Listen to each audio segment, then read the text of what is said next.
Good afternoon, everyone, and welcome to Stock Market Today for Wednesday, September 24th. My name is Ken Shreve, and on today's show, we'll go over what happened in the stock market today. We had modest losses for the major stock indexes, but a lot of selling, more selling in AI-related stocks below the surface. So we'll bring Ed Carson, our news editor, on to talk about that. But as usual, he's got three stocks to watch for today. Ed, good afternoon.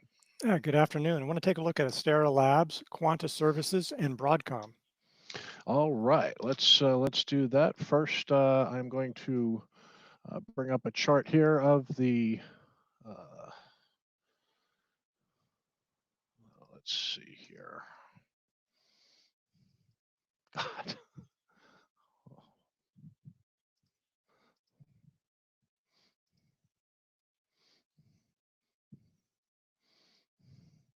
Bear with me, guys.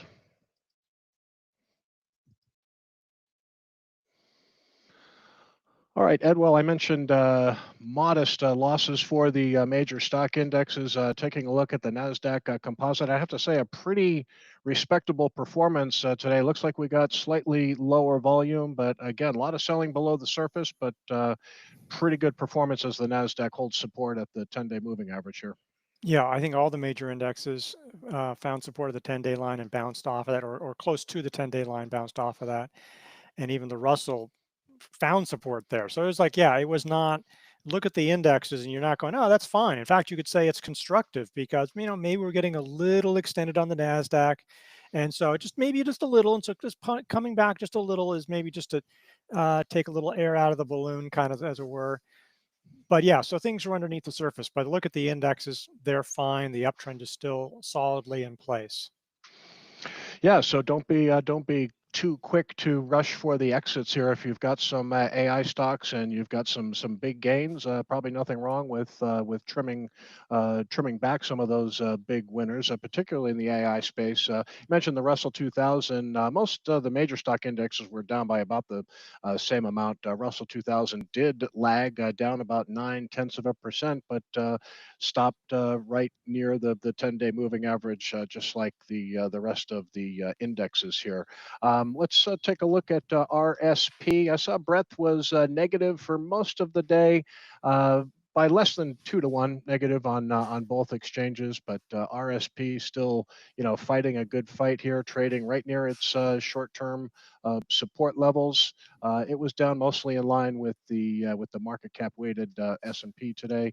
QQEW, this is the equal weighted version of the Nasdaq 100, trading very, very tightly after gapping up close to the 140 level, still holding near highs. And bond yields, Ed, they were up a little bit today. Market still feeling pretty comfortable about two more rate cuts before the end of the year by the Federal Reserve. Is that right? That's right. That isn't necessarily a guarantee that we'll have the 10-year Treasury yield come down. I mean, the 10-year one thing is that the 10-year had come down a lot anyway. And last year, when the Fed cut rates, the long end actually rose. So, but right at these levels, I don't think it's really bothering the stock market either. If you saw a big rise from here, maybe some pressure on stocks, but I don't. After the big drop in yields, I don't think that there's that much concern yet. Yep, bond yields could move this Friday. We've got the latest personal income and spending report. Inside of that report, we're going to get the one of the Fed's preferred inflation gauges, the personal consumption expenditures index. That's been hovering in the high twos, about 2.9%, I believe. So the Fed still wants to see that inflation reading come down closer to 2%. So we'll see that new data on Friday, and it could move the bond market. We'll see.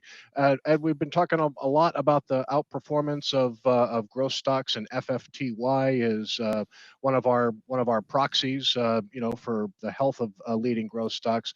While the major stock indexes held support at their 10-day lines, Innovator IBD 50 lost support. Looks like it could be poised for a test of that 21-day line now. Yeah, and even this doesn't look too bad. It's just going through the 10-day line, still above the 21-day line. There definitely were stocks that saw some bigger losses, but you don't want to overstate that. I mean, so you just have to be cognizant that the market seems to be in a mindset of maybe some of the really extended stocks. I mean, and the FFTY wasn't that extended, but we're talking about stocks that were 10, 20, 30% above their 10-day lines. Hmm. Some of those were in particular were hard hit. But yeah, it's just something to watch. But still, this has gone on such a strong run.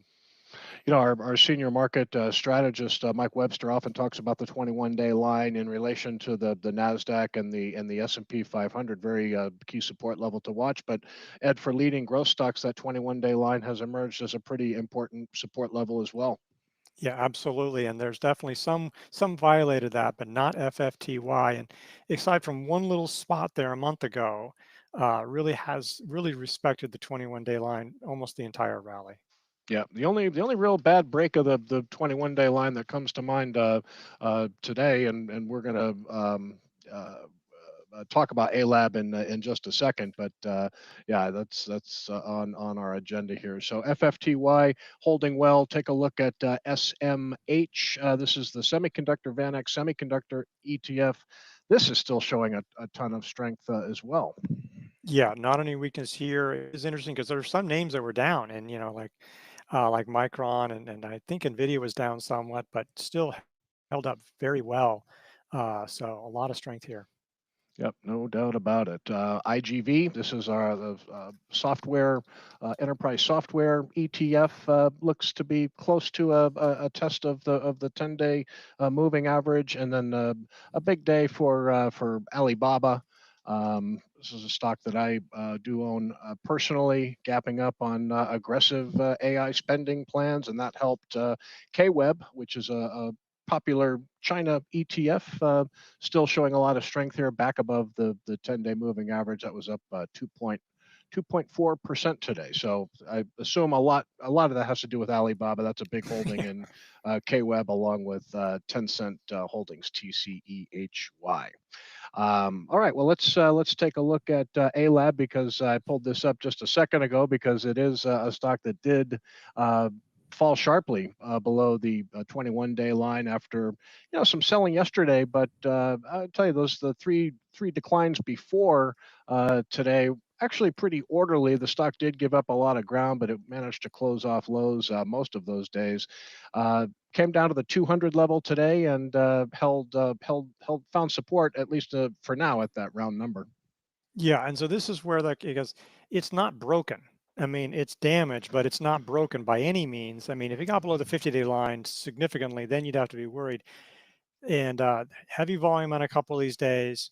This is why it's tricky with winning stocks. This is now 22% off its highs from just a few days ago. But it's done some of those things before. Do you hold it? Or do you say, I do take partial profits on the way up? Do you take partial profits on the way down? If you wait till you go all the way to the 50-day line, 10-week line, you can lose a lot. You could also, that could also be where it finds support. So that could be devastating when it comes down 30%, you finally give up, and now because you haven't sold anything, you sell it all, and then it rebounds. And so not only do you lose out on the gains, but you feel mentally that could be the even bigger damage. So again, this is just where it's really tricky, and there's not a right or wrong answer. Well, there are probably some wrong answers, but there's a number of right answers on how to sell these things. And it's just, you just have to find your own style. But this is just definitely one of those situations where investors might have wanted to cut some exposure. I'm assuming that they bought it around the 101 area. If you bought around the 200 level, I think you definitely would have wanted to be taking at least some profits. But yeah, so I don't know how you feel about it, but it's definitely something that investors have to be thinking about with some of these extended stocks. Well, you mentioned this breakout over the 100 level. So people, and again, if you bought here, or if you bought the stock, I mean, a really nice gain when the stock moved over the 200 level as well. But I agree. I mean, if you bought properly down near 100, there's some people that may just want to give the stock a chance to test the 50-day moving average with a nicely profitable position. There are others that bought early that may decide to trim back, and same with the people that bought to 200 here. Although the people at 200 maybe being more aggressive on the profit taking here. So yeah, not a broken stock. It's been a monster. We're dealing with a lot of extended stocks out there in Yeah. the market right now. So it's really important how a lot of these names are going to act around their short-term moving averages. Very few tests of the 50-day line going on right now for a lot of leading stocks. Most of them are kind of near the 10 days and 21-day line. Let's Just take to a make look in another that. point, just to make Yeah, one more sure. point, is that it's one thing if you have this stock, okay, and it's a 10% position, and it goes down 10%. It's like that sucks, but it's down. Okay, it's one position. But if you have a whole bunch of stocks that have been, and presumably they've been big winners but these extended stocks, but you don't want to be in a situation where your portfolio is falling 5% in a day, and then maybe again, especially in a pullback, because growth stocks are going to lead any pullback. So you don't want to be in a situation where things start cascading. So again, you have to be thinking not just about your individual stock, but how exposed are you to these high beta names? And again, you have to find out what works for you. Everybody has different styles and psychological responses to big gains and losses. So, but I just want to think is that put in perspective, what are your whole portfolio, not just individual names. Yeah, it's been certainly easy to get over concentrated in a lot of AI stocks outside of the Nvidia trade. Several stocks across many different industries participating. So I think that's good advice. Just make sure you're not overly exposed in one area, because when the market, does pull back, it's the growth stocks that have gone up the fastest that tend to come in the hardest. So got to have the sell rules out there. We've been talking about this heavy construction group, of which a lot of stocks in here providing construction specialty contracting services, Quanta services, right in the middle of this AI data center expansion. This is a nice base taking shape here, Ed. Yeah, so it moved above the 400 short-term high. There was sort of a downtrend from the top of the base. Either one of those could have been used today to enter this stock. There is a flat base here, so the top of the base is obviously the official buy point. But this has also been one that tests. It's often does have the situation where it'll go up and then come back down. But that's been the nature of the market. It seems like a lot of the time. So this was an early entry. This was our stock of the day. Yeah, this one works with a lot of electric utilities, and power is expanding. Power is expanding because of AI. So it is interesting that while some AI names were definitely losers, and Astera Labs was prior the prime example, Quanta Services is an AI play too, and that showed a lot of strength today. Yeah, no doubt, no doubt. We mentioned the number of stocks that really started to move after we got that powerful follow-through day back in April on the Nasdaq and the S&P 500, and you can see Quanta was one of the first stocks out of the gate right here when it gapped up on earnings, and that marked the start of a nice little uptrend. So we'll see how this base shapes up here. Good day down session for the market. This one outperformed, and it did close above that round number of 400. So impressive day and some volume behind the move as well today. Let's finish up by taking a look at Broadcom. This is a leaderboard stock, and really a big leader has taken over the leadership baton, maybe from Nvidia at this point. Nice orderly pullback to the 21-day line here for Broadcom. Yeah, this is so different from some other names like Astera or Credo, which, came right down to it. But this one, yeah, dignified pullback all in all. I mean, it was, so it found support of the 21-day line, edged higher. I mean, that's fine. This was added to swing trader because of that support, I assume. I assume that if it got above like yesterday's high, it would seem actionable to me, maybe more as an add-on buy, though you could do a new position, though the market has some ups and downs. But I like this action. Again, it's showing another AI stock that while, yeah, some of the names really came off, this one pulled back the way you'd want it to. I mean, yeah, there was a couple high volume days in there, but all in all, pulled back gradually, finding support right at this key level for growth stocks. Doesn't mean it's going to hold. Tomorrow, something bad could happen, and it could just fall 6%. So it doesn't mean like, oh, okay, it held today, everything's fine, everybody rush in. But it's just something that you would be one to watch. This is not. This has offered a couple of opportunities, but the last time an opportunity was around earnings, but it would have been hard to buy ahead of that. And so this is in some ways the best opportunity perhaps that's developing since moving out several, like a couple of months ago. So definitely one that people should have on the radar, even if they say I'm not going to buy it.